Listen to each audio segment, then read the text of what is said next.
Democrats are inviting caravan after caravan of illegal aliens to pour into our country, overwhelming your schools, your hospitals, and your communities. If you want more caravans, if you want more crime, vote Democrat tomorrow. And check that distinction there. The Democrats are inviting those waves of caravans to come toward our country. This is the closing argument the president took to the states he won back in 2016. In a New York Times piece headlined, GOP sees Trump's playbook as best hope in some tight races, Jeremy Peters, who is standing by right here to join us, writes, the goal, through overt frontal attacks on prominent liberals, minorities, and immigrants, is to stoke an us versus them narrative about the country's security, culture, and heritage in hopes of getting conservatives to see the election as a battle to save the nation's future. With us here in New York tonight, the aforementioned Jeremy Peters, political reporter for the New York Times. It was the closing argument. He has put a much finer point on it because he's got this unknown group coming toward our southern border, month or so away, doesn't seem to matter. I think, Brian, that this is actually more powerful as an issue than Build the Wall was in 2016. And Mexico will pay for the wall. I don't know if you heard. I don't think they've written the check yet. Yeah, I guess. Last I looked it up.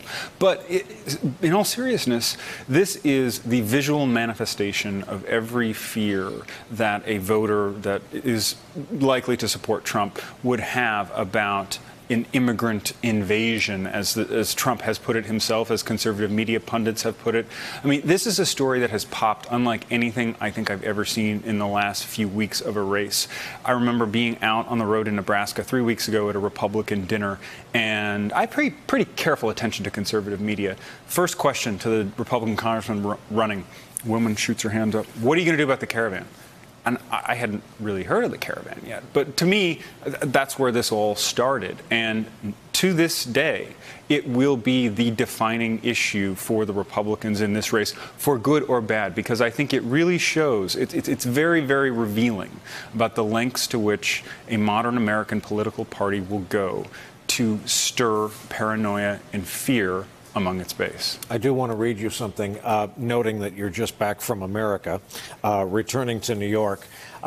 Blue wave in a nutshell. Democrats are doing really, really well anywhere that's within like a 20-minute drive from a Whole Foods market. Dave Wasserman, for folks who don't know his name, may be the foremost authority on these House visits this year. This has become kind of axiomatic out in America. No, absolutely. It's true, because you look at the districts where the Republicans are in the biggest trouble. It's these affluent, educated suburbs where there are Whole Foods, and the places where they still have a fighting chance, although in talking to Republicans over the last 48 hours, I will say they are getting more and more nervous even about the districts that are redder that don't have Whole Foods. You see this realignment kind of taking place with the electorate here, where increasingly gerrymandering isn't the only thing that's bifurcating our politics. It's self-segregation. It's self-selection. Where you live is now, and how you feel about President Trump is determining a lot of our culture and our society in a way that I don't think any modern leader of this country has ever done to us before. Is the American suburbs, do you think that's going to pass for most of the battleground this time around? Mm-hmm. I really do. And then there is a handful of races that are in more rural parts of the country that are kind of split, where they have an urban segment, like you're talking about a race, for example, outside of Cincinnati, one outside of Lexington, one outside of Des Moines. You know, these are, if Republicans start losing those, it is going to be a very bad night for them. Hey there, I'm Chris Hayes from MSNBC. Thanks for watching MSNBC on YouTube. If you want to keep up to date with the videos we're putting out, you can click subscribe just below me, or click over on this list to see lots of other great videos.